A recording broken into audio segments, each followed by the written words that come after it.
നാരായണ നാരായണ. സദ്ഗുരുഭ്യോ നമ. ഭക്തേഭ്യോ നമ. തിരുമംഗലത്തേവരേ ശരണം. ശ്രീ ഗുരുവാർപ്പ നാരായണ. ഓം. ശ്രീമദ് ഭാഗവത മഹാപുരാണം അതിൽ ദശമത്തിൽ 20-ാമത്തെ അധ്യായം ഋതുവർണ്ണനം. ഗ്രീഷ്മം, വർഷം, ശരത്ത്, ശിശിരം, വസന്തം, ഹേമന്തം. നമ്മൾ വേനൽക്കാലം, മഴക്കാലം, പിന്നെ വളരെ ശുദ്ധമായിട്ടുള്ളൊരു കാലമാണ് ശരത്കാലം. ശരത്കാലത്ത് ജലം പോലെ എന്നൊക്കെ പറയില്ലേ, ഏറ്റവും ശുദ്ധമായിട്ട് സമയവും.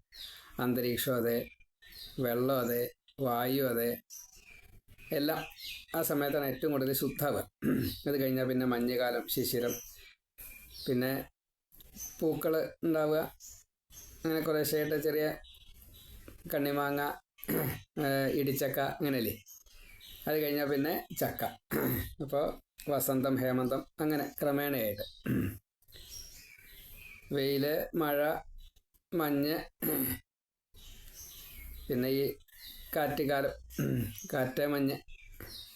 മഞ്ഞ് കഴിഞ്ഞാൽ പിന്നെ കാറ്റ് കഴിഞ്ഞാൽ പിന്നെ മഞ്ഞായി. കാറ്റ് വീശിയാൽ പിന്നെ അത് കഴിഞ്ഞാൽ മഞ്ഞ് കഴിഞ്ഞാൽ ചൂട് കാറ്റായി നാസം. അത് കഴിഞ്ഞാൽ പിന്നെ അത് വേനൽക്കാലമായി. അത് കഴിഞ്ഞാൽ പിന്നെ മഴയായി. ഇങ്ങനെ ക്രമേണയായിട്ട് ഈ ഋതുക്കളിലൊക്കെ പ്രകൃതിയിൽ അനവധി മാറ്റങ്ങൾ വരും. ഇതെല്ലാവർക്കും അറിയാവുന്നതാണ്. ഭാഗവത അതൊരു കാര്യത്തിൽ പറഞ്ഞു എന്ന് മാത്രമേ ഉള്ളൂ.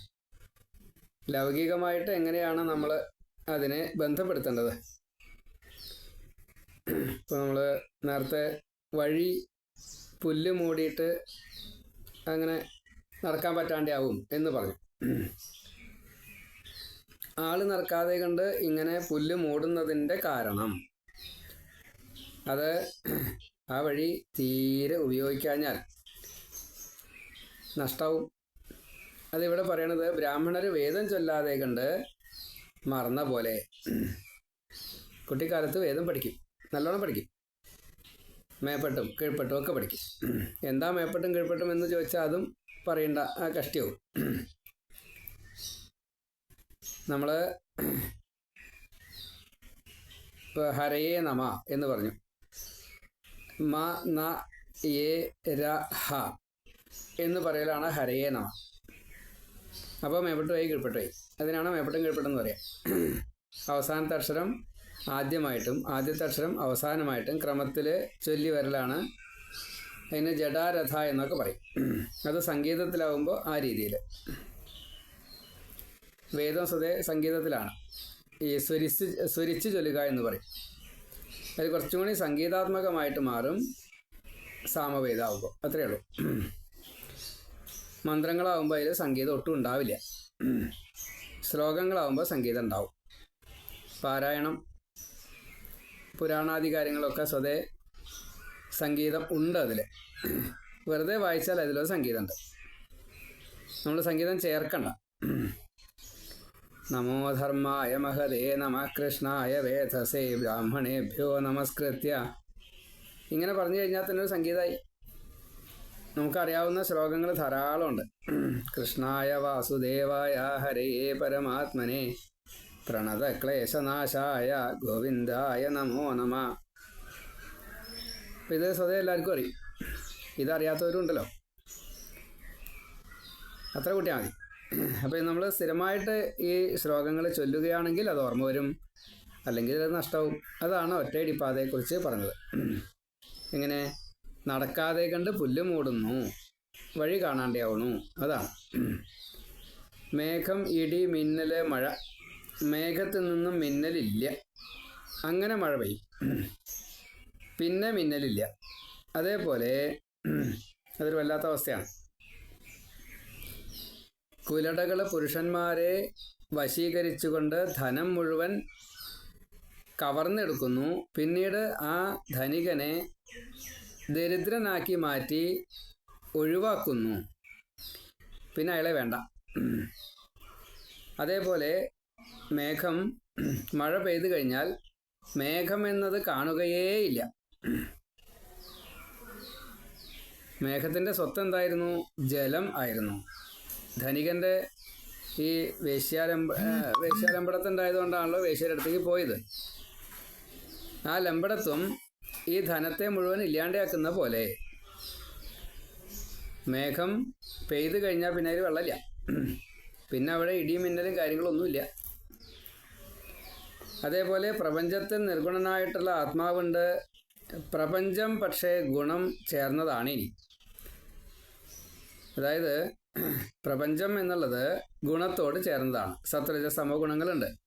പക്ഷേ ബ്രഹ്മത്തിൽ അതില്ല. ആ ബ്രഹ്മത്തിൻ്റെ അംശമാണ് ഈ പ്രപഞ്ചം ഗുണത്തോട് കൂടി ചേർന്നത്. അതെങ്ങനെയാണ് രണ്ടും കൂടിയിട്ട് ശരിയാവുക? ഗുണാതീത ഭാവത്തിൽ ബ്രഹ്മം ഇരിക്കുന്നു, അതിൽ പെട്ടതാണ് ഈ ഗുണത്തോട് ചേർന്നതായിട്ടുള്ള പ്രപഞ്ചം. അങ്ങനെ പറയാൻ പറ്റുമോ? അങ്ങനെയാണത്. ആകാശത്തിൽ ഇടിയുണ്ട്, മിന്നലുണ്ട്, മഴയുണ്ട്, സൂര്യനുമുണ്ട്, മഴവില്ലുണ്ട്. നമ്മൾ എന്തെല്ലാം കാണുന്നു? കറുത്ത മേഘങ്ങൾ, നീലമേഘങ്ങൾ, വെള്ളമേഘങ്ങൾ ഒക്കെ കാണാറില്ലേ? പക്ഷെ ഇതൊന്നും സൂര്യനെ ബാധിക്കുന്നില്ല. ആ ചൈതന്യമാണ് ഈ ബ്രഹ്മം. അതിൽ കാണപ്പെടുന്നതായിട്ടുള്ള ഈ കളങ്കങ്ങളല്ല. അതാണ് നീലമേഘമല്ല, വെള്ളമേഘമല്ല, കറുത്ത മേഘങ്ങളല്ല, ഈ കാണുന്ന മഴവില്ലല്ല, മേഘങ്ങളെ കൊണ്ടുണ്ടാവുന്ന ഇടിമിന്നലല്ല, ഈ പൊടിപടലങ്ങളല്ല. ചൈതന്യത്തെ ഉണ്ടാക്കുന്ന സൂര്യഭഗവാനാണ് ബ്രഹ്മം. അതിനെ നമുക്ക് എത്രത്തോളം സ്വീകരിക്കാൻ സാധിക്കും?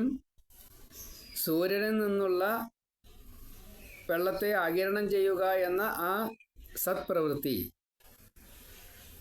മേഘത്തെ മഴ പെയ്യിക്കാറാക്കുക എന്ന മറ്റൊരു പ്രവൃത്തി, അത് കഴിഞ്ഞാൽ പിന്നെ ഇൻ ബിറ്റ്വീൻ നമുക്ക് തടസ്സങ്ങളില്ലാതെ കൊണ്ട് സൂര്യനെ കാണാൻ പറ്റുക എന്ന അവസ്ഥ. ബ്രഹ്മം അങ്ങനെയാണ്. ചൈതന്യം ബ്രഹ്മമാണ്. നമുക്ക് ഇൻ ബിറ്റ്വീൻ വരുന്നതായിട്ടുള്ള പലതും തടസ്സമാണ് ഭഗവാനെ അറിയാൻ. ആ തടസ്സങ്ങൾ എന്താണോ അതിനെ ചിലത് പ്രാരബ്ധമാണെങ്കിൽ അത് അനുഭവിച്ച് തന്നെ തീരണം. ചിലത് ഇപ്പോൾ മഴ ചിലപ്പോൾ പെയ്യും, അപ്പോൾ ശരി. ചിലപ്പോൾ കാറുണ്ടാവുകയും ചെയ്യും, കുറച്ചു കാലം സൂര്യനെ കാണാണ്ട് വരികയും ചെയ്യും. അത് കഴിഞ്ഞാൽ കാറ്റ് കാറിനെ കൊണ്ടുപോവുകയും ചെയ്യും, നമുക്കിട്ട് മഴ കിട്ടൂലേ? എന്തേ ഫലം ഉണ്ടായേ? ചീത്തകർമ്മങ്ങൾ ചെയ്യുമ്പോൾ ഈ പെയ്യാത്ത കാർമേഘങ്ങൾ കാറ്റിനാൽ കൊണ്ടുപോകപ്പെട്ട പോലെ. അതേപോലെ തന്നെ അടുത്തതാണ് പെരുമഴ, ഒന്നിച്ച് വെള്ളപ്പൊക്കം. നമ്മൾ മരിച്ചു എന്ന് കൂട്ടുക.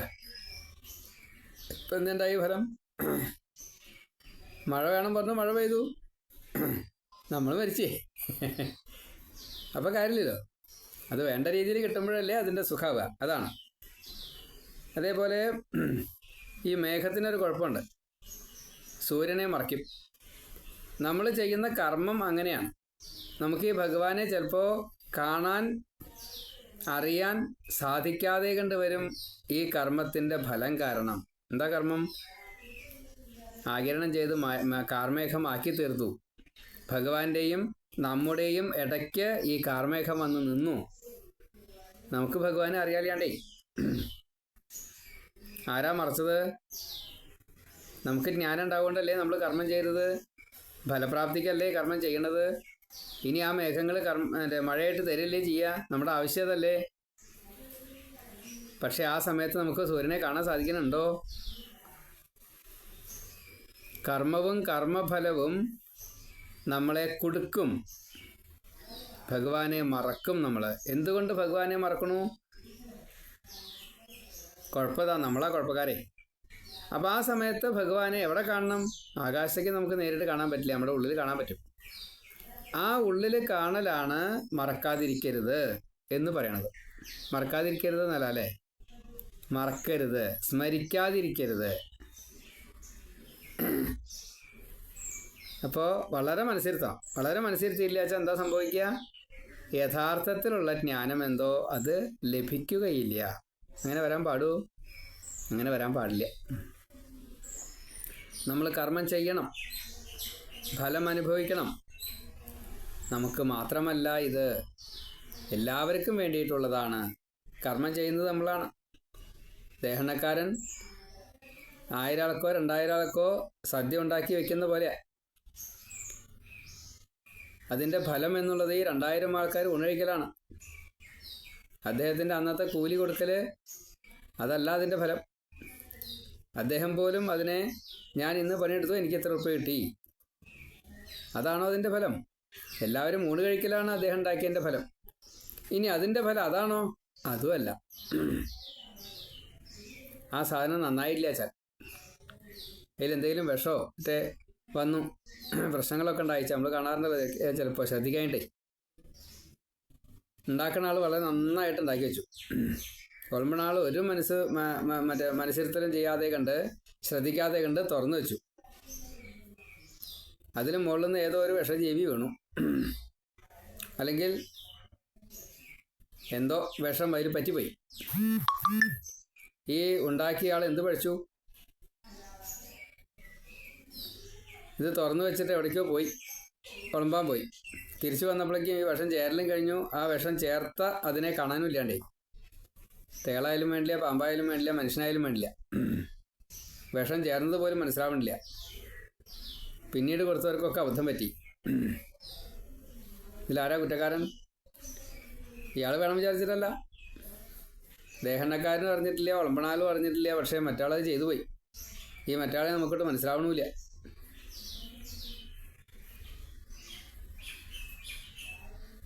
തെറ്റ് ചെയ്തത് ദേഹണ്ണക്കാരനല്ല, ഒളമ്പണ ആള് അടയ്ക്കാൻ മറന്നു, അല്ലെങ്കിൽ അടയ്ക്കാനുള്ള സമയമില്ല. അത്രയും നേരമല്ലേ വേണ്ടു. ഇപ്പോൾ ഒളമ്പുക, തിരിച്ചു വരിക, അതിരിക്കുക. അപ്പം അങ്ങനെയല്ല. അപ്പം എപ്പോഴും അടയ്ക്കണം എന്നർത്ഥം. നമ്മൾ പതിവില്ല. അപ്പോൾ അവിടെ കാവലിന് വേറെ ആൾ ഉണ്ടാവുകയാണ് വേണ്ടത്. അടയ്ക്കുന്നതിന് പകരം മറ്റൊരാൾ കാവലുണ്ടായാൽ അത് അടയ്ക്കലാണ്. ആ സംവിധാനം ഇല്ലെങ്കിൽ അടയ്ക്കുക തന്നെ വേണം. അങ്ങനെ മനസ്സിരുത്തണം വേദോപാസന. ഭഗവാനെ അറിയാൻ ആഗ്രഹിക്കുന്ന ഒരാള് ഒരു കാരണവശാലും ഒരു വീഴ്ചയും വരരുത്. മറ്റൊരാൾ നോക്കി കാണുമ്പോൾ തെറ്റ് ആരോപിക്കേണ്ടി വരരുത് എന്നതാണ്. ആത്മജ്ഞാനം ഇല്ലെങ്കിൽ എന്താ സംഭവിക്കുക? നശിച്ചു പോകും. നമ്മൾ നശിക്കും, നമുക്ക് ഈ ജന്മം കിട്ടിയത് നഷ്ടമാവും. ഇത് സൂര്യനെ ബാധിക്കില്ല, നമ്മളെയാണ് ബാധിക്കുള്ളൂ. അതിന് നമ്മൾ സൂര്യനെ കുറ്റം പറഞ്ഞിട്ട് കാര്യമില്ലേ, നമ്മളെയാണ് കുഴപ്പം. മഴക്കാറ് കണ്ടിട്ട് മയിൽ പീലി വിടർത്തും. വിരുന്നുകാർ വന്നു കഴിഞ്ഞാൽ ഗൃഹസ്ഥൻ സന്തോഷിക്കണ പോലെ ഇന്നിപ്പോൾ നമുക്ക് വിരുന്നുകാർ വന്നു കഴിഞ്ഞാൽ എത്രത്തോളം സന്തോഷമുണ്ട്. മൊബൈലിൻ്റെ അഡിക്ഷൻ ഉള്ളവരാണെന്ന് വെച്ചാൽ ഇളന്ന് പോയി കിട്ടിയാൽ മതി എന്ന് വിചാരിക്കും. മറ്റെന്തെങ്കിലും ധൃതി പിടിച്ച ബിസിനസ്സുകാരനാണെന്ന് വെച്ചാൽ അയ്യോ ഇയാൾ പോയിട്ട് വേണമല്ലോ ആ കാര്യം നടത്താൻ. എൻഗേജ്ഡ് ഡ്യൂട്ടീസ് ഉണ്ടെന്ന് കൂട്ടുക, ടൈം ബൗണ്ടഡ് ആയിട്ട്. അതിൻ്റെ ഇടയ്ക്ക് ഒരു വിരുന്നുകാരൻ വന്നു കഴിഞ്ഞാൽ നമ്മൾ കുടുങ്ങി. നമുക്കിന്ന് ടാർഗറ്റ് ഉണ്ട്. ആ ടാർഗറ്റിനെ അച്ചീവ് ചെയ്യാൻ ഈ വിരുന്നുകാരൻ തടസ്സമായി. എന്ത് മനസ്സിലായേ? എന്നാൽ ഈ വിരുന്നുകാരനെ കൊണ്ട് ഈ ടാർഗറ്റ് അച്ചീവ് ചെയ്യിക്കാൻ വേണ്ടി സഹായിക്കാൻ പറ്റുമോ? അവിട്ടില്ലേ. അപ്പം നഷ്ടമല്ലേ? ആ വിരുന്നുകാരനോട് എത്ര തന്നെ സ്നേഹം ഉണ്ടാവും. മഴക്കാറ് കണ്ടിട്ട് മയിൽ പീലി വിടർത്തും. നമ്മൾ മഴക്കാരനെ ഇഷ്ടപ്പെടുന്നു, മയിൽ പീലിയെ ഇഷ്ടപ്പെടുന്നു, വീണ്ടും മഴ പെയ്യുമ്പോൾ അതിലേറെ ഇഷ്ടപ്പെടുന്നു. അത് കഴിഞ്ഞാൽ സസ്യജാലങ്ങൾ തരുന്നതായിട്ടുള്ള പലതും നമുക്ക് തരേ, അതൊക്കെ നമ്മൾ ഇഷ്ടപ്പെടുന്നു. എന്ന കൂട്ടത്തിലാണ് വിരുന്നുകാരൻ വന്നു കഴിഞ്ഞാൽ അദ്ദേഹത്തിൻ്റെ പുണ്യമാണ് നമുക്ക് തരിക. നമ്മളൊരിത്തിരി ആഹാരം, ഒത്തിരി ധനോ അല്ലെങ്കിൽ വസ്ത്രം അതൊക്കെ കൊടുക്കും എന്ന് മാത്രമേ ഉള്ളൂ. ഈ പുണ്യം ഇതുകൊണ്ട് കിട്ടില്ല, അത് അദ്ദേഹത്തിൽ നിന്ന് തിരിച്ചു കിട്ടണം. അത് ഇത്രയും കുറച്ച് അല്ല ഉള്ളൂ, അതിൻ്റെ മൂല്യം ഇതല്ല. 10,000 ഇരട്ടിയാണ്. കൊടുക്കുന്ന ധനത്തിൻ്റെ 10,000 ഇരട്ടിയാണ് കിട്ടുന്നതായിട്ടുള്ള പുണ്യത്തിൻ്റെ മൂല്യം. അത് നമുക്ക് അറിയില്ല. കൊടുത്തത് നഷ്ടമായി എന്ന് വിചാരിക്കണവരാണ് നമ്മൾ. ഒരു ബ്രാഹ്മണൻ കയറി വന്നു ഗൃഹത്തിൽ, അദ്ദേഹത്തിന് ഒരു വസ്ത്രവും ഇത്തിരി ധനവും കൊടുത്തു എന്ന് കൂട്ടുക. വസ്ത്രവും നഷ്ടപ്പെട്ടു, ധനവും നഷ്ടപ്പെട്ടു എന്ന് വിചാരിക്കുന്നവരാണ് നമ്മൾ. ആഹാരം കൊടുത്തു വെച്ചാൽ ഇനി പറയും വേണ്ട. പഴവും വസ്ത്രവും ധനവും യാത്രാക്കൂലി വേറെ, അല്ലെങ്കിൽ യാത്രാ സൗകര്യം. അതിനിപ്പോൾ ഇന്നിപ്പോൾ മറ്റേ പൈസ കൊടുക്കാണല്ലോ പതിവ്. അതും കൊടുത്തു വിടണമെന്നാ നിയമം, അല്ലെങ്കിൽ കൊണ്ടാക്കണമെന്നാ. അതൊക്കെ നഷ്ടമായിട്ട് കണക്കാക്കുന്നവരാ നമ്മൾ ഇന്നത്തെ കാലത്ത്. മാഷ് വന്നു, ഗുരു ആചാര്യൻ വന്നു, അങ്ങനെ പലരുണ്ട്. ബഹുമാനിക്കപ്പെടേണ്ടതായിട്ടുള്ള വലിയ വലിയ ആൾക്കാർ. അതൊന്ന് ലഭിക്കുന്നത് രാഷ്ട്രീയക്കാർക്കാണ്, നേതാക്കന്മാർക്ക് അത് കിട്ടുന്നത്. അപ്പോൾ പലതരത്തിലാണ്. നമ്മളതിനെ വേണ്ട രീതിയിൽ വിനിയോഗിച്ചിട്ടില്ലെങ്കിൽ കടിക്കണ നായെ വാങ്ങിയ പോലെ, വളർത്തിയ പോലെ. കടിക്കണ നായെ വാങ്ങിക്കഴിഞ്ഞാൽ നായ്ക്ക് നമ്മൾ ആഹാരം കൊടുക്കാതിരിക്കുകയൊന്നുമില്ല, ശുശ്രൂഷിക്കുകയും ചെയ്യും. ആ നായ നമ്മളെ കടിച്ചാൽ പാമ്പിന് പാല് കൊടുത്ത് വളർത്തുന്ന പോലെ. വിശേഷ ബുദ്ധിയില്ലല്ലോ അവർക്ക്. ഏതാണ്. അപ്പോൾ അബദ്ധം പറ്റരുത്. വെയിലിലും മരങ്ങൾ വേരുകളിലൂടെ ഭൂമിയിലെ ജലം സ്വീകരിച്ച് ഇല, പൂവ്, ഫലം ഒക്കെ തരും. തപസ് ചെയ്ത് വരം നേടി സുഖിക്കുമ്പോൾ ശരീരം പുഷ്ടിപ്പെടുന്നത് പോലെ. വെയിൽ നല്ല വേണം, അപ്പോഴേ മരങ്ങളൊക്കെ കായകൾ ധാരാളം തരുള്ളൂ. അതേപോലെ വേരുകളിലൂടെ ഈ മറ്റേ ഭൂമിയിലത്തെ ജലം മരങ്ങൾ ആഗിരണം ചെയ്തിട്ട് നല്ല പച്ചപ്പുണ്ടാവും. അപ്പോൾ തണൽ കിട്ടും, ധാരാളം പഴം കിട്ടും. അപ്പോൾ ആഹാരമായി, തണുപ്പുമായി. ചെയ്യുന്നത് മര, കിട്ടുന്നത് നമുക്കാ. നമുക്ക് ഈ വെയിൽ സഹിക്കാനുള്ള കഴിവില്ല. അപ്പോൾ ഒരു മരത്തിൻ്റെ ചുവട്ടിലാണ് ചെന്ന് നിന്ന് കഴിഞ്ഞാൽ അപ്പോൾ അതിൽ നല്ല പഴുത്ത പഴങ്ങൾ ഇങ്ങനെ തരിക വെച്ചാൽ, നമ്മളൊരു യാത്രക്കാരനാണ്, വെയിലത്ത്, കൊടും വെയിലത്ത്, പൊരി വെയിലത്ത് നമ്മൾ നടക്കണത്. അപ്പോഴാണ് മരം, കാട് കണ്ടത്. അവിടേക്ക് കയറി ചെന്നു, അവിടെ ഇരുന്നു. അപ്പോഴാണ് പഴം കൊഴിഞ്ഞിങ്ങനെ വീണു. അതെടുത്ത് തിന്നു. നല്ല വെള്ളമുള്ള പഴങ്ങൾ പലതരത്തിലുണ്ട്. ഖരപദാർത്ഥമായിട്ടുള്ള പഴമുണ്ട്, ജലപദാർത്ഥമായിട്ടുള്ള പഴമുണ്ട്. അപ്പോൾ വെള്ളം കുടിക്കണ്ട, ഈ പഴം നിന്നാൽ മതി. വെറൈറ്റി കുറേ ഉണ്ട്, തിരഞ്ഞെടുത്തോളാം, അത്രയേ ഉള്ളൂ. ഇങ്ങനെയാണ് തപസ് ചെയ്തിട്ട് വരം നേടി സുഖിക്കുമ്പോൾ ശരീരം പുഷ്ടിപ്പെടുക. പ്രഹ്ലാദൻ പറഞ്ഞു വെറുതെ അല്ല. എനിക്ക് വരം ചോദിക്കാൻ തോന്നാതിരിക്കണേ, അതിനുള്ള വരം തരൂ എന്ന് പറയാനുള്ള കാരണം ഈ ദേഹപുഷ്ടി കിട്ടിയിട്ട് കാര്യമില്ല. അവിടെ ജീവന് ഒരു സന്തോഷം കിട്ടുന്നുണ്ട്, ജീവൻ സ്വസ്ഥനാവുന്നുണ്ട്. അപ്പോൾ മനസ്സിൻ്റെ സ്വസ്ഥത, ഈ ശരീരത്തിൻ്റെ സ്വസ്ഥത, ഈ ജീവനെ ശുദ്ധീകരിക്കാൻ വേണ്ടിയിട്ടുള്ള തപസ്സാദികൾ ചെയ്യാൻ അവിടെ ഇരുന്ന് സാധിക്കും. അതാണ് അതിൻ്റെ ഫലം. അതേപോലെ സരസിൻ്റെ അല്ലെങ്കിൽ ഒരു പാടത്തിൻ്റെ വരമ്പത്ത് കൊറ്റിയിരിക്കണം.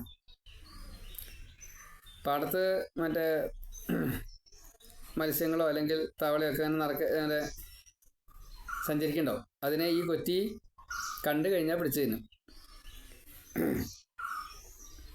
ഇതിലത്തെ ജലജീവികൾ മുഴുവൻ തീരെ അങ്ങനെ സംഭവിക്കില്ല. കൊറ്റിയുടെ വിശപ്പ് മാറി കഴിഞ്ഞാൽ കൊറ്റി പോവും. അതേപോലെ ഗൃഹത്തിൽ പ്രാകൃതര് കർമ്മം അവസാനിപ്പിക്കുന്നത് പോലെ എന്നതാണ്. നമ്മൾ ഗൃഹത്തിൽ, സ്വന്തം വീട്ടിൽ വാടകക്കാരനെ പോലെ താമസിക്കണം എന്നാണ്. ഇപ്പം ശരിയാണ് കേട്ടോ. കാരണം നമ്മൾ വീട് കെട്ടിക്കഴിഞ്ഞാൽ ടാക്സ് കൊടുക്കണം. അത് കൊടുത്തില്ല വെച്ചാൽ നോട്ടീസ് വരും. സ്വന്തം വീടാണ്. അവനവൻ അധ്വാനിച്ച് പറമ്പ് വാങ്ങി, അധ്വാനിച്ചതിൻ്റെ ഫലത്തിൻ്റെ ഫലമായിട്ടൊരു വീട് കെട്ടി. ഇത് വീട് കെട്ടാൻ വേണ്ടിയിട്ടുള്ള പറമ്പ് വാങ്ങാൻ ധനം കൊടുക്കണം, ടാക്സ് കൊടുക്കണം. പിന്നെ സാധനങ്ങൾ വാങ്ങുമ്പോൾ ഒക്കെ ടാക്സ് കൊടുക്കണം. വീട് കെട്ടിക്കഴിഞ്ഞാൽ ആദ്യം ടാക്സ് കൊടുക്കണം. ടാക്സ് ഈ വീട് പൊളിച്ച് കളയുന്നത് വരെ വീട് ടാക്സ് കൊടുത്തുകൊണ്ടിരിക്കണം. ശരിയോ തെറ്റോ അറിയില്ല, ശരിയോ തെറ്റോ അറിയില്ല. ഏതായാലും എല്ലാറ്റിലും നമ്മൾ ഊണ് കഴിക്കുന്ന ആ വസ്തുക്കൾക്ക് മുഴുവനും ടാക്സ് കൊടുക്കണം. പച്ചക്കറി ഉണ്ടാക്കാൻ കാശ്, ഉണ്ടാക്കിയ കാശ് നമുക്ക് ലാഭമല്ല കേട്ടോ. നമുക്ക് കാശ് അങ്ങോട്ട് കൊടുക്കണം. വാങ്ങി തിന്നാൽ കാശ് ടാക്സ് കൊടുക്കണം. വല്ലാത്തൊരവസ്ഥയാണ്. ഹോട്ടലിൽ കയറിയിട്ട് ബില്ല് കൊടുക്കുമ്പോൾ IST കാണാം. GST IST എന്താ ഇഷ്ടമില്ല. എന്തായാലും ശരി, കൊടുക്കണം നമ്മൾ, ഉറപ്പാ, ടാക്സ്. അപ്പോൾ ഇവിടെ നമ്മൾ ചെയ്യുന്നതായിട്ടുള്ള എല്ലാ കർമ്മങ്ങൾക്കും ഫലവും പ്രതിഫലവും ഉണ്ട്. കൂലിയല്ല, അതിൻ്റെ ആഫ്റ്റർ എഫക്റ്റ് ആയിട്ടുള്ള റിസൾട്ടിനാണ് ഫലം എന്ന് പറയാം. ഇന്ദ്രൻ മഴ പെയ്യിച്ചു, അണക്കെട്ട് പൊട്ടി, കലങ്ങിയ ജലം ഒന്നിച്ച് സമുദ്രത്തിൽ ചെന്ന് ചേർന്നു. അവിടെ ഉദാഹരണമായിട്ട് അതിനെ ഉപമിച്ചത്, ഈ പാഖണ്ഡരായിട്ടുള്ള ആൾക്കാർ ഗുരുസ്ഥാനത്തിരുന്നിട്ട് ശിഷ്യന്മാരെ ഉപദേശിക്കുന്നു. പൂർവ്വജന്മത്തിൽ കിട്ടിയ ശുദ്ധജ്ഞാനം പോലും ഇവിടെ പാഖണ്ഡമായിട്ട് മാറി ആ ജീവൻ അശുദ്ധീകരിക്കപ്പെടുന്നു. നമ്മൾ നല്ല വെള്ളമാണ് അണക്കെട്ടിൽ ഉണ്ടാവുക. അണക്കെട്ട് ദുർബലമായി. അണക്കെട്ടിൽ പിന്നീട് വരുന്നത് ഈ ചീത്തവെള്ളമായിട്ടാണ് വരണത് മഴക്കാലത്ത്. അത് അങ്ങനെ കൂടി വന്ന് അണക്കെട്ടിൻ്റെ ഈ ദുർബലത കാരണം കൊണ്ട് ഈ അണക്കെട്ട് പൊട്ടി. അപ്പോൾ ആദ്യം ഉണ്ടായിരുന്ന ശുദ്ധജലവും പിന്നെ വന്ന ഈ ചീത്തജലവും മലിനജലവും രണ്ടും കൂടി ഇതിൻ്റെ ഈ അടിയിൽ ഊറിക്കിടക്കുന്നത് ചളിയും കൂടിയിട്ട് ഒന്നിച്ച് അണക്കെട്ട് പൊട്ടിയപ്പോൾ ഒന്നിച്ച് ഒലിച്ചു പോയി. അങ്ങനെ ഒലിച്ചു പോയപ്പോൾ എന്തായി? ഒന്നും ശേഷിപ്പില്ലാതെ കണ്ടായി. എന്ന കൂട്ടത്തിൽ നമ്മൾ പൂർവ്വജന്മകൃതം പുണ്യം കുറേയുണ്ട്. അപ്പോഴാണ് ജ്ഞാനം നേടണം എന്നുള്ള തോന്നുക. ആശ്രയിക്കുന്ന ഗുരു പാഖണ്ഡനാ, അയാൾക്ക് കാശ് കിട്ടണം. അതിനനുസരിച്ച് വക്രിച്ച് പറയും. അങ്ങനെ വക്രിച്ച് പറയുമ്പോൾ അത് ശരി എന്ന് വിശ്വസിക്കും. നമ്മുടെ പൂർവ്വജന്മം നല്ല ജ്ഞാനം ഉണ്ടായിരുന്നു, അത് ഇവിടെ പാഖണ്ഡമായിട്ട് മാറി. ഈ ജീവൻ നശിച്ചു അതോട് കൂടിയിട്ട്. കാറ്റ് മേഘം മേഘത്തെ ഇങ്ങനെ പറത്തുകയാണ്. കാറ്റ് മേഘത്തെ ഇങ്ങനെ സഞ്ചരിപ്പിക്കും. ഭൂമിയിൽ മഴ പെയ്യിക്കുകയും ചെയ്യും. മരുഭൂമിയിലും ചിലപ്പോൾ മഴ പെയ്യാം, വളരെ കുറവാണെങ്കിലും. സജ്ജനം പറഞ്ഞിട്ട് ദരിദ്രർക്ക് രാജാവ് ധനം കൊടുക്കുന്നത് പോലെ. അതായത് മരുഭൂമിയിൽ ആ മരുഭൂമിയുടെ സ്വഭാവം ഉണ്ട്. എപ്പോഴും വരണ്ട ഭൂമിയാവും, മണലോ എന്താ വെച്ചാൽ അങ്ങനെ ഉണ്ടാവുള്ളൂ. അവിടെ മരുഭൂമിയാണ്, അതിലൊന്നും സസ്യജാലങ്ങൾ കാണില്ല. അപ്പോൾ അവിടേക്ക് ഒരു തവണ മഴ പെയ്തു എന്ന് കൂട്ടുക. ഈ കാറ്റ് അങ്ങനെ മേഘത്തിനെ ഒന്നിച്ചാണ്ട് അടിച്ചാർത്ത് പറത്തി എന്ന് കൂട്ടുക. എന്നിട്ട് അവിടെ വെച്ചിട്ടാണ് ഘനീഭവിച്ച് അത് മഴയായിട്ട് മാറിയത് വെച്ചാൽ മരുഭൂമിയിൽ മഴ പെയ്യും. പക്ഷേ ആ മഴ ഈ മരുഭൂമിക്ക് അപ്പോൾ ഒരു ലേശം ഉപകാരം കിട്ടുക കഴിഞ്ഞാൽ പിന്നില്ല. കംസൻ അമ്മയുടെ കാല് പിടിച്ച് അഷ്ടഭുജിയായിട്ട് അമ്മ ദർശനം കൊടുത്തപ്പോൾ കംസൻ്റെ മനസ്സ് ശുദ്ധമായിട്ട് ദേവകീവത്സന്മാരെ വിട്ട പോലെ. സജ്ജനം പറഞ്ഞിട്ട് രാജാവിനോട് പറയാണ്, ഇയാൾ വല്ലാണ്ട് ദാരിദ്ര്യം അനുഭവിക്കണം, കുറച്ച് പൈസ കൊടുക്കൂ എന്ന് പറഞ്ഞു. ഈ പൈസ വിനിയോഗിക്കാൻ അറിയാത്തത് കൊണ്ട് ഈ ദരിദ്രൻ പൈസ കിട്ടിയത് ഒന്നിച്ച് എന്തോ ചെയ്തു. അത് അങ്ങനെ പറ്റിപ്പോയി. ഇരുമ്പ് കുടിച്ച വെള്ളം തിരിച്ചു കിട്ടില്ല. മരുഭൂമിയിൽ മഴ പെയ്തിട്ട് ഒരു കാര്യമില്ല, ആ മഴ വെറുതെ പോവും. നേരെ മറിച്ച് നമ്മുടെ പീഠഭൂമിയിൽ പെയ്യാണെങ്കിലോ സസ്യജാലങ്ങൾ അവിടെ വിത്തുണ്ട്, അതിങ്ങനെ മുളച്ചുകൊണ്ടിരിക്കും, പുഷ്പിച്ചുകൊണ്ടിരിക്കും. ആ നിലനിൽപ്പ് ഈ തണുപ്പ് എന്നും നിലനിൽക്കും, ആഹാരം കിട്ടും, ഒക്കെ കിട്ടും. പീഠഭൂമിക്ക് അങ്ങനെ ഒരു ഗുണമുണ്ട്, മരുഭൂമിക്ക് ആ ഗുണമില്ല. അപ്പോൾ ഇത് അനുഭവം അങ്ങനെ പറ്റൂ, അതാണ് പ്രാരബ്ധേ. അതിനെ മറികടക്കാൻ മുഴുവൻ എളുപ്പമല്ല. പരിഹാരങ്ങൾ ചെയ്യുമ്പോൾ എങ്ങനെയാ വെച്ചാൽ തലയിലത്തെ ഭാരം തോളിൽ കഴിഞ്ഞാൽ ഒക്കത്ത്, കഴിഞ്ഞാൽ കയ്യമ്പൽ തൂക്കിയിടാം, വീണ്ടും തലയിലേക്ക്, അങ്ങനെ ഭാരം ഇങ്ങനെ മാറ്റി മാറ്റി വയ്ക്കാം. ഭാരം പക്ഷേ ഒരു സ്ഥലത്ത് നിന്ന് എടുത്തു കഴിഞ്ഞാൽ എവിടെയാണോ കൊണ്ട് വയ്ക്കേണ്ടത് വെച്ചാൽ അവിടം വരെ കൊണ്ട് വയ്ക്കുക തന്നെ വേണം. അതാണ് അതിൻ്റെ ഫലം. പക്ഷേ ആശ്വാസമുണ്ട്. അതേപോലെ കൃഷ്ണനും കൂട്ടുകാരും ഞാവൽപ്പഴം, ഈത്തപ്പഴം തുടങ്ങിയുള്ള കാര്യങ്ങളൊക്കെ വൃന്ദാവനത്തിൽ ധാരാളമായിട്ട് കഴിച്ച് ആസ്വദിച്ച്, അതേപോലെ ധാരാളം പാല് തരുന്നതായിട്ടുള്ള പശുക്കൾ, അകിട് ഇങ്ങനെ താങ്ങാൻ പറ്റില്ല, അത്രയും കൂടുതൽ പാലാ. അങ്ങനെ കൃഷ്ണൻ ഇവരെ വിളിച്ചു വരുത്തുമ്പോൾ ചാറ്റൽ മഴ കൊണ്ട് സർവരും ആഹ്ലാദിച്ചു, തേൻ നദി പോലെ ഒഴുകണു എന്നാണ്.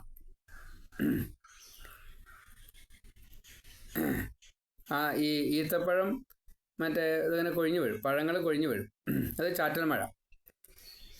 ഈ പാല് പശുവിൻ്റെ കിട്ടുന്ന പാല് നദി പോലെ ഒഴുകണു, തേൻ നദി പോലെ ഒഴുകണു. ഇതാണ് സങ്കല്പം. അതായത് കുറേ നേരം പശുക്കളെ മേയിച്ചു നടന്നു. അപ്പോൾ മരത്തണൽ കണ്ടു, അവിടെ ചെന്നിരുന്നു. ധാരാളമായിട്ട് പഴങ്ങൾ കൊഴിഞ്ഞു വീഴുന്നു, അത് പറക്കി തിന്നു. അപ്പോഴാണ് പശുക്കൾ ഈ തണൽ അന്വേഷിച്ച് വരിക. അവിടെ വന്ന് കണ്ടപ്പോൾ പശുവിൻ്റെ മുല നേരിട്ട് കുടിക്കും കൃഷ്ണനൊക്കെ. അപ്പോൾ അങ്ങനെ കുടിച്ചു. അപ്പോൾ തേന് നദി പോലെ ഒഴുകി. ഈ പഴവും പാലും കഴിച്ചാൽ പിന്നെ അവർക്ക് വിശപ്പുമില്ല, ദാഹവുമില്ല.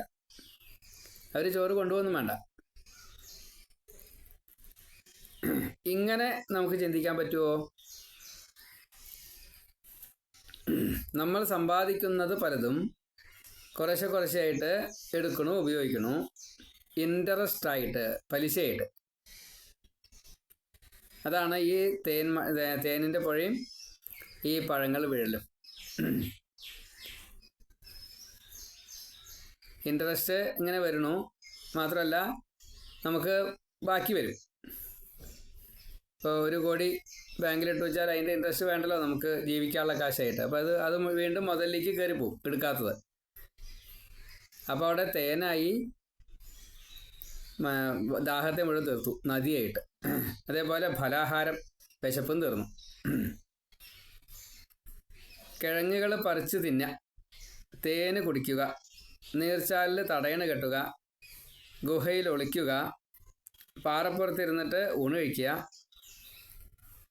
എന്തൊക്കെ ലീലകളാണോ കൃഷ്ണൻ കാണിച്ചത് അത് മുഴുവൻ താത്വികമായിട്ട് എടുത്തു കഴിഞ്ഞാൽ, ഈ പ്രകൃതിയിലുള്ളതും പ്രകൃതിയിലെ ഓരോന്നും മനുഷ്യൻ അനുഭവിക്കുന്നതും കൂട്ടിക്കലർത്തി നോക്കിക്കഴിഞ്ഞാൽ, താത്വികമായിട്ട് എടുക്കാൻ കഴിഞ്ഞാൽ ഇന്ദ്രിയപ്രീതി നമുക്ക് ആവശ്യമില്ല. അതിൻ്റെ പരമാനന്ദം, സച്ചിദാനന്ദം നമുക്ക് ജീവൻ അനുഭവിക്കാൻ സാധിക്കും മനസ്സുകൊണ്ട്. അത് വൈരാഗ്യം വളർത്തും, പ്രപഞ്ച വിഷയങ്ങളെ സ്വീകരിക്കില്ല, മുക്തിക്ക് അർഹത നേടും. ശരത്കാലത്തിലെ ആകാശം വളരെ നിർമ്മലവും, ജലം നിർമ്മലവും, കാറ്റ്, അതേപോലെ ഈ പൊടിപടലങ്ങളൊന്നും ഉണ്ടാവില്ല, അന്തരീക്ഷം ശുദ്ധവും, പൂക്കളൊക്കെ ധാരാളം ഉണ്ടാവും. അങ്ങനെ കായ പഴമായിട്ട് മാറണം ക്രമേണയായിട്ട്. അപ്പോൾ കിഴങ്ങ്, തൊലി, ഇല, പൂവ്, കായ, വേര് ഒക്കെ തിന്നാൻ പറ്റും. സമൃദ്ധി, സർവസമ്പൽ സമൃദ്ധി. ഈ ശരത്താണ്ട് കഴിഞ്ഞു കഴിഞ്ഞാൽ പിന്നെ സർവസമ്പൽ സമൃദ്ധിയാണ്. ഈ സത്സംഗം കൊണ്ടുണ്ടാകുന്ന സദ്ഗുണഫലം ദുർജനങ്ങളെ സാത്വികരാക്കി തീർക്കുന്നത് പോലെ. അപ്പോൾ നമ്മൾ ഭാഗവതം പാരായണം ചെയ്യുന്ന സ്ഥലത്ത് എത്തുകയാണെങ്കിൽ അത് ശരത്കാലത്ത് ജീവിക്കുന്നത് പോലെയാണ്. അപ്പോൾ നമുക്ക് എന്ത് കിട്ടി എന്നുള്ളത് ഉറപ്പില്ല. പക്ഷേ അത് കഴിഞ്ഞു കഴിഞ്ഞാൽ പിന്നീട് കിട്ടുന്നത് വസന്തഹേമന്തങ്ങളാണ്, അതിൻ്റെ ഫലങ്ങളാണ്. ശരത്തിൽ നമ്മളതിങ്ങനെ കേൾക്കണു, കേട്ടതിനെ നമ്മൾ മനനം ചെയ്യുകയാണെങ്കിൽ വസന്തഹേമന്തങ്ങൾ വരും. മനനം ചെയ്തിട്ടില്ലാച്ചാലോ ജീവൻ അതിൽ കുറച്ച് സ്വീകരിക്കും, ശരീരം സ്വീകരിക്കുമെന്നുള്ളത് പറയാൻ പറ്റില്ല. മനസ്സ് ശരീരത്തിൽ പെട്ടതാ, ജീവൻ്റെ ഒപ്പം ഉണ്ട് ഇനി. അപ്പം അതിനെ മനനം ചെയ്ത് കഴിഞ്ഞാൽ ജീവനും കൂടി ഉപകാരമായി. അപ്പോൾ ദുർജന സംസർഗം പിന്നീട് വേണ്ടാത്ത രീതിയിൽ മനസ്സിനെ പാകപ്പെടുത്തിയെടുക്കും ഭാഗവത പാരായണത്തിൽ വന്നു കഴിഞ്ഞാൽ. അതൊരു ശരത്താണ്. അതേപോലെ ചാതുർമാസ്യകാലം അത് കഴിഞ്ഞാൽ സന്യാസിമാർ യാത്രയാവും. മഴക്കാലത്ത് സാധാരണ സന്യാസിമാർ സഞ്ചരിക്കാറില്ല. എവിടെയെങ്കിലും ഏതെങ്കിലും ഒരു ബ്രാഹ്മണൻ്റെ ഗൃഹത്തിലോ രാജാവിൻ്റെ കൊട്ടാരത്തിലോ താമസിക്കും. അവർ കർമ്മങ്ങളൊന്നും മുടക്കില്ല, യാത്ര ഇല്ല എന്ന് മാത്രം. ചാതുർമാസ്യകാലം എന്നാണ് പറയുക. അത് കഴിഞ്ഞാൽ പിന്നെ മനസ്സ് ശുദ്ധമായിട്ട് എല്ലാ ദിക്കിലേക്കും സഞ്ചരിക്കും. ദേശാടന കിളി സഞ്ചരിക്കണ പോലെ അവരുടെ മനസ്സ് എപ്പോഴും ഈ ചാതുർമാസ്യ കാലത്ത് കൂടുതൽ വിചിന്തനാദികൾ നടന്നുകൊണ്ട് സ്മരണകൾ, അതിനെ PhD പോലെ ഒരു പുതിയത് കണ്ടുപിടിക്കുന്ന പോലെ ഋഷിത്വം അവിടെ സംഭവിക്കും. കാരണം യാത്രയിൽ അതും ഇതൊക്കെ ഇന്ദ്രിയങ്ങളിലൂടെ വരും, കണ്ടിട്ടായാലും കേട്ടിട്ടായാലും. ഇവിടെ സ്വസ്ഥാണ്. നമ്മൾ ചാതുർമാസ്യകാലത്ത് മഹാബ്രാഹ്മണരെ സ്വീകരിക്കുമ്പോൾ കുടുംബസ്ഥർ സാധാരണ ചെയ്യേണ്ടത് അവരിൽ നിന്നുള്ള ജ്ഞാനത്തെ നേടാൻ വേണ്ടിയിട്ട് അവരുടെ അടുത്ത് കൂടലാണ്. അങ്ങോട്ടൊന്നും ചോദിക്കരുത്. ചോദിക്കാൻ പറഞ്ഞാൽ മാത്രം ചോദിക്കുക. അവർ ചെയ്യുന്നതിനെങ്ങനെ കാണുക. അവർക്ക് ഡിസ്റ്റർബൻസ് ഉണ്ടാവരുത്. അവർക്ക് വേണ്ടതൊക്കെ സദാസമയത്തും കിട്ടേണ്ടതൊക്കെ കിട്ടിക്കൊണ്ടേയിരിക്കണം. സ്നാനം, പൂജാദ്രവ്യങ്ങൾ, ഭക്ഷണം, വേണ്ടത് എന്താണോ അത് തന്നെ കൊടുക്കണം. നമുക്ക് ഇഷ്ടമുണ്ടായിട്ട് നമ്മൾ ഉണ്ടാക്കണത് അവർക്ക് കൊടുക്കുക, അങ്ങനെയല്ല. അവർക്ക് എന്താണോ വേണ്ടത് അതേ കൊടുക്കാവൂ.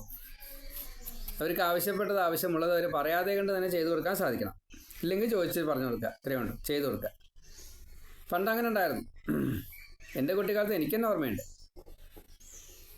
ചിലർ വരാറുണ്ട് ഇവിടെ വേദമൊക്കെ ചൊല്ലിയിട്ട്. അവർ ചൊല്ലും, വേദം ചൊല്ലും. നമ്മളൊന്നും 3 മണിക്ക് നീക്കുന്ന സ്വഭാവം അന്നില്ല. ഇപ്പോഴാച്ചവനെ 4 മണിക്ക് നീക്കുന്നുണ്ട്. പരിപാടിൻ്റെ വെച്ചാൽ 3 മണിക്ക് നീക്കും, അല്ലെങ്കിൽ 4 മണിക്ക് നീക്കും, അങ്ങനെയാണ്. അപ്പോൾ ആ 4 മണിക്ക് നീക്കുമ്പോൾ അവർ ചെയ്യുന്നത് 3 മണിക്ക് നീട്ടിട്ട് ഈ സ്വാധ്യായമാണ്. ഇവിടും ചില ഗുരുക്കന്മാരുണ്ട് കേട്ടോ അങ്ങനെയൊക്കെ. അപ്പോൾ അവർ വേദം ചൊല്ലും. അപ്പം ഞാൻ ഒരിക്കലും ഇതുപോലെ വേദം അവർ ചൊല്ലുന്ന സമയത്ത് കഷ്ടപ്പെട്ട്, എനിക്ക് പരമാവധി 5 വയസ്സ് 6 വയസ്സ് അത്രയേ ആയിട്ടുള്ളൂ. 1-ാം ക്ലാസ്സിലായോ സംശയമുണ്ട്, അത്രയ്ക്കൊക്കെ ഉള്ളൂ. അന്ന് തന്നെ ചോദിക്കണ്ടായിട്ടുണ്ട്, ഇങ്ങനെ കഷ്ടപ്പെട്ട് ശ്വാസം മുട്ടിയിട്ട് എന്തിനാ ഇങ്ങനെ ഈ വേദം ചൊല്ലണത് എന്ന് ചോദിച്ചു. കുറച്ച് കഴിഞ്ഞാൽ മനസ്സിലാവുന്നേ പറഞ്ഞുള്ളൂ. ഒരു കൊല്ലം കഴിഞ്ഞ് ഉപനയനുണ്ട്. 6 വയസ്സിൻ്റെ മുന്നേയായിട്ട് ഉപനയനമൊക്കെ വേണം. അപ്പോൾ വേദമുറയൊക്കെ ചെല്ലും. അതൊക്കെ ചൊല്ലിയിട്ടുണ്ടായി. വേദമുറ ഉണ്ടായിട്ടുണ്ട്. മുഴുവൻ വേദവും രാവിലെ ഈ 2:30 ആകുമ്പോൾ നീക്കും. 3 മണിയുടെ മുന്നേ ആ സമയത്തേക്ക് കുളിച്ചെത്തും. 3:30 മുന്നേ എന്തായാലും അമ്പലത്തിൽ എത്തിയിട്ടുണ്ടാവും. എന്നിട്ട് അവിടെ ഇരുന്നിട്ടാണ് മുറ ചെല്ലുക. മുഴുവൻ ചെല്ലും. അപ്പോൾ ഒരു കൊല്ലത്തെടുത്തു ഈ മുഴുവൻ നന്നായിട്ട് ചൊല്ലുക, ഏറ്റു ചൊല്ലുക. ചിലത് റിപ്പീറ്റേഷൻ ഉണ്ട്, അത് ചൊല്ലും. പിന്നെ ചില തേവാരങ്ങളൊക്കെ പറഞ്ഞിട്ടുണ്ടാവും. ഉപനയനം കഴിഞ്ഞിട്ട് ഈ സമാവർത്തനത്തിന് മുന്നേ ആയിട്ട് ചെയ്ത കാര്യമാണ്. അന്ന് തലമുടി മുറിക്കലോ ഒന്നുമില്ല, സ്കൂളിൽ പോലും മുടക്കലും ഇല്ല. അങ്ങനെയൊക്കെയാണ് വേദമുറ ഉണ്ടായത്. ഒരു കൊല്ലം ഉണ്ടായിട്ടുണ്ട്. അന്ന് ദാരിദ്ര്യമാണ്, ദക്ഷിണയും കൂടിയും കൊടുത്തിട്ടില്ല കേട്ടോ. എന്തോ ഒന്ന് കൊടുത്തോന്ന് ഇഷ്ടമില്ല, അത്രയേ ഉള്ളൂ. ഇപ്പം എനിക്ക് തോന്നുന്നുണ്ട് എത്ര കൊടുത്താലും പോരാ എന്ന്. അന്ന് അറിയില്ല, ഇല്ലത്ത് ദാരിദ്ര്യം ഉണ്ടേനി. ഇപ്പം ഇവിടെ പറഞ്ഞു വന്നത് ഇതാണ്, ഇങ്ങനെ ഒരു ഭാഗ്യം കിട്ടണമെങ്കിൽ അത് എളുപ്പമല്ല. അങ്ങനെ ആ ചെയ്ത, ഞാൻ എൻ്റെ ഇല്ലത്തിരുന്നിട്ടല്ല, വേറെ ഇല്ലത്തിരുന്നിട്ടാണ് ചെയ്തത്. ആ കുടുംബം വളരെ സമൃദ്ധിയിലാണെന്ന്. അവരാണ് എൻ്റെ ദക്ഷിണ കൂടി കൊടുത്തിട്ടുണ്ടാവുക. ശ്രീകൃഷ്ണൻ സുധാമാവിൻ്റെ ദക്ഷിണ സാന്ധ്യമനിക്ക് കൊടുത്തില്ലേ, അതേപോലെ ഞാൻ ഈ വേദമുറ ചൊല്ലിയത് മറ്റൊരു ഗൃഹത്തിലാണ്. അവര് വളരെ സമ്പൽ സമൃദ്ധിയിലാണ്. എല്ലാം കൊണ്ടും, ധനം കൊണ്ടും, പുത്രൻ അങ്ങനെയൊക്കെ ഉണ്ടല്ലോ, അതുകൊണ്ടും യശസ് കൊണ്ടും എല്ലാം കൊണ്ടും സമൃദ്ധിയിലാണ്. അതൊരു മഹാഭാഗ്യമാണ്. കാരണം അങ്ങനെ ഒന്ന് ചെയ്യാൻ സാധിച്ചത് എനിക്ക് വേണ്ടിയിട്ട് ചെയ്യാൻ സാധിച്ചത്, അവർക്ക് വേണ്ടിയിട്ടല്ല. അവരൊരാളുണ്ടായിരുന്നു, പഠിക്കാനുണ്ടായിരുന്നു. പക്ഷേ അത് എനിക്ക് വേണ്ടിയിട്ടാണ്. അല്ലെങ്കിൽ അങ്ങനെയാണൊരു അവസ്ഥ വരിക. അതിന് ചില കാരണങ്ങളുണ്ട്, എന്തെങ്കിലും അവിടെ പോട്ടെ, അതിൻ്റെ വിഷയമില്ല. പക്ഷേ അത് അറിഞ്ഞല്ലോ, ആ ദക്ഷിണ കൊടുത്തയാൾക്ക് അതറിയും. അതിൻ്റെ ഫലം ഇന്ന് ഞാൻ അനുഭവിക്കുമ്പോഴാണ് അവരുടെ സമ്പൽ സമൃദ്ധി കാണുന്നു. ഇപ്പോൾ എനിക്ക് കുറേശ്ശെ അങ്ങനെ ഭാഗവതം വിചിന്തനം ചെയ്യാറായിട്ടുണ്ട് എന്നൊരു തോന്നൽ വരുന്നു. ഭാഗവത പ്രകാരം എല്ലാതും നോക്കിക്കാണാൻ സാധിക്കുന്നു. അപ്പോൾ സ്വാർത്ഥപരമായിട്ട് ചിന്തിക്കുന്നതും നിസ്വാർത്ഥമായിട്ട് ചിന്തിക്കുന്നതും പ്രാകൃതഭാവവും ഈശ്വരഭാവവും അതേപോലെ വേദത്തെ വിറ്റ് കാശാക്കുന്നതും ഒക്കെ നമുക്കിപ്പോൾ കുറേശ്ശെ മനസ്സിലാവുന്നുണ്ട്. അപ്പോൾ വിചിന്തനം ചെയ്യാനുള്ള ഒരു കഴിവ് ഈ വേദത്തിൻ്റെ ഉള്ളിൽ മറിഞ്ഞിരിക്കുന്നു എന്നുള്ളതാണ്. അത് നമുക്കറിയില്ല. എപ്പോഴാണോ, ഗീതയിൽ പറഞ്ഞിട്ടുണ്ട്, എപ്പോഴാണോ ഇത് അർഹതപ്പെടുക അപ്പോൾ അർജുന നിനക്ക് കിട്ടും.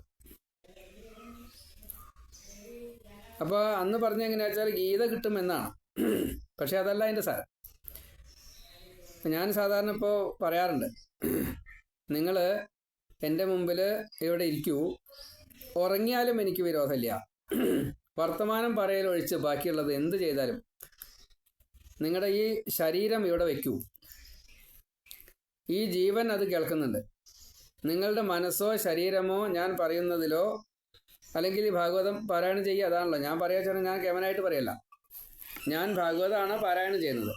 അപ്പോൾ ആ ഭാഗവതത്തിലുള്ളത് നിങ്ങളല്ല കേൾക്കുന്നത്, നിങ്ങളുടെ ജീവനാണ് കേൾക്കുന്നത്. അതുകൊണ്ട് നിങ്ങളുടെ ശരീരത്തെ നിങ്ങൾ ഇവിടെ കൊണ്ടു വയ്ക്കൂ. ഉറങ്ങിയാലും എനിക്ക് വിരോധമില്ല, കൊട്ടുവായിട്ടാലും വിരോധമില്ല. സംസാരിക്കരുത്, എഴുന്നേറ്റ് ഇടയ്ക്കിടയ്ക്ക് അങ്ങോട്ടും ഇങ്ങോട്ടും നടക്കരുത്. മറ്റുള്ളവരുടെ ശ്രദ്ധ നിങ്ങളിൽ വരാത്ത വിധത്തിൽ നിങ്ങൾ അടങ്ങി ഒതുങ്ങിയിരിക്കുക. അത് കസേരയിലിരുന്നാലും വേണ്ടില്ല, ഈസി ചെയറിലിരുന്നാലും വേണ്ടില്ല, കിടന്നുറങ്ങിയാൽ പോലും എനിക്ക് വിരോധമില്ല. ഞാൻ പറയാറുണ്ട്. അതിൻ്റെ കാരണം ഇതാണ്. ചില ആചാര്യന്മാരങ്ങനെ കൂട്ടുമായിട്ട് നീക്കി അവിടെ നിന്ന് പോ എന്നൊക്കെ പറയും. കുട്ടികൾ ലഹളം ഉണ്ടാക്കി കഴിഞ്ഞാൽ മാറിപ്പോകൂ എന്ന് പറയും. അത് നമ്മുടെ ശ്രദ്ധ കുറച്ച് വ്യത്യാസപ്പെടേണ്ടതുകൊണ്ടാണ്. പക്ഷേ ഞാൻ പറയുന്നത് അങ്ങനെയല്ല, കുട്ടികൾ ലഹളം ഉണ്ടാക്കിക്കോട്ടെ. ഒരു പൂജയുടെ ഇടയിൽ കുമാരി പൂജയാണ്. കുമാരി പൂജ ചെയ്യുമ്പോൾ ഒരു കുട്ടി 2 വയസ്സിന് കഴിഞ്ഞു അത്രയേ ആയിട്ടുള്ളൂ. കുട്ടി അങ്ങനെ അടങ്ങി ഒതുങ്ങിയിരിക്കാനുള്ള പ്രായമായിട്ടില്ല അതിന്. അപ്പോൾ അത് ഇരിക്കണോടത്ത് നീട്ടു പോയി.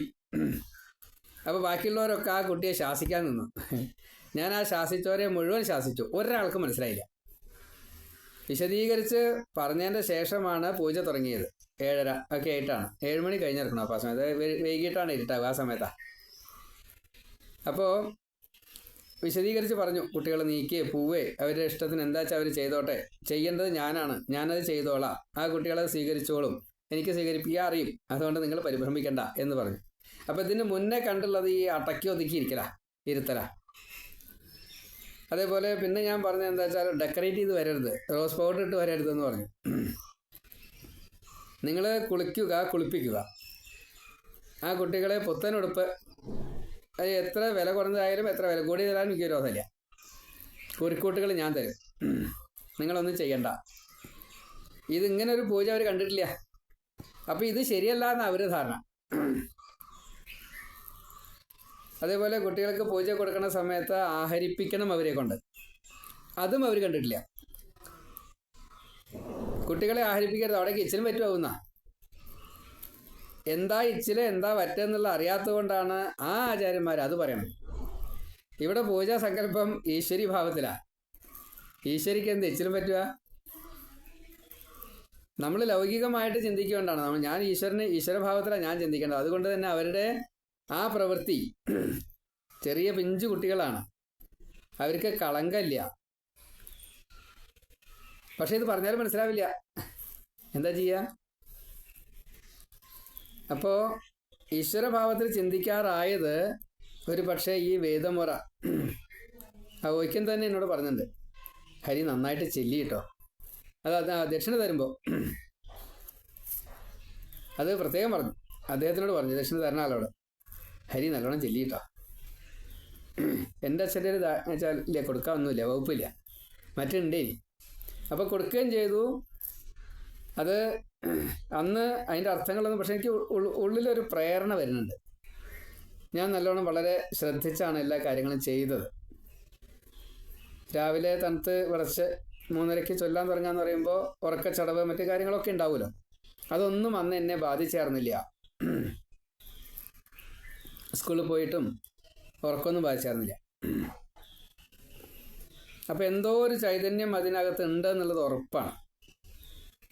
അതല്ലാതെ കണ്ട് ആ കാലം അങ്ങനെ കഴിഞ്ഞു കൂടില്ല. ഒരു തരത്തിലും എനിക്ക് ഇങ്ങനെ ഞാൻ ഇപ്പോൾ ഉയർന്നു എന്ന് പറയല്ല കേട്ടോ, എങ്കിലും ഈ 4-5 പുരാണങ്ങൾ പരിഭാഷപ്പെടുത്തിയപ്പോഴാണ് മനസ്സിലായത് എനിക്ക് അറിവില്ല എന്നുള്ളത്.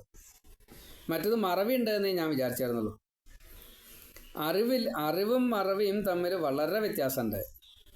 അറിവ് എന്നുള്ളത് ഇതിൻ്റെ ഉള്ളിൽ ആ സംഗതിയാണ്, സാങ്കത്യം ആണ്. അതിനെ കുറച്ച് എടുക്കാൻ സാധിക്കുന്നുണ്ട്. മറവി ഇപ്പോഴും ഉണ്ട്. അപ്പോൾ യഥാർത്ഥത്തിലുള്ള ഈ ജ്ഞാനത്തെ വേദത്തിൻ്റെ ഉള്ളിൽ ഒളിപ്പിച്ചു വെച്ചിട്ടുണ്ട്. അത് പ്രയോഗിക്കുമ്പോൾ നമുക്കത് കിട്ടും. എന്ന് കിട്ടും എന്നുള്ളത് പറയാൻ സാധിക്കില്ല. എപ്പോഴാണോ അർഹത അപ്പം കിട്ടും. അപ്പം നമ്മൾ എന്താ ചെയ്യേണ്ടത്? ശ്രദ്ധിച്ച് ചെയ്യുക കർമ്മങ്ങൾ. സമർപ്പിത ഭാവത്തോട് കൂടിയിട്ട് ചെയ്യുക. ഞാൻ അന്ന് ചെയ്തിരുന്നത് അതാണ്. സമർപ്പിത ഭാവത്തോട് കൂടിയിട്ടാണ് കർമ്മം ചെയ്തിരുന്നത്. അതാണ് വൈക്യൻ അപ്രകാരത്തിൽ പറയാനുള്ള കാരണം. ആ വൈക്യനും ഇന്നില്ല, ദക്ഷിണ കൊടുത്തയാളും ഇന്നില്ല, എൻ്റെ അച്ഛനും ഇന്നില്ല.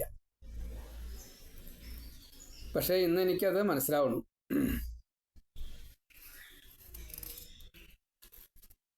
അപ്പോൾ ഭഗവാൻ ഇപ്രകാരത്തിലാണ്. സത്സംഗം കിട്ടിക്കഴിഞ്ഞാൽ ആ സത്സംഗികൾ ഈ ഭഗവാനായാലും വേണ്ടില്ല, ഗുരുക്കന്മാരായാലും വേണ്ടില്ല, ഈ പുണ്യാത്മാക്കളെ, ആ പുണ്യാത്മാക്കളുമായിട്ടേ സത്സംഗം ഈ ഭഗവാൻ കൊടുക്കുള്ളൂ. ചാതുർമാസത്തിൽ ഒരു ഗൃഹത്തിൽ നിന്ന് താമസിക്കണമെങ്കിൽ അവിടെ ദാരിദ്ര്യമല്ല പ്രശ്നം.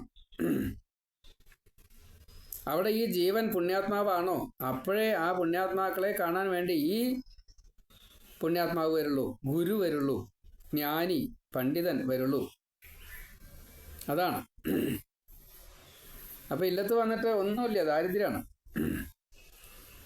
കട്ടൻ ചായക്ക് പൊടി വാങ്ങാൻ കാശില്ല, പഞ്ചാര വാങ്ങാൻ കാശില്ല, ശർക്കര വാങ്ങാൻ. അന്ന് ശർക്കരയ്ക്ക് വില കുറവ്, പഞ്ചാരയ്ക്ക് വില കൂടുതൽ, അങ്ങനെയാണ്.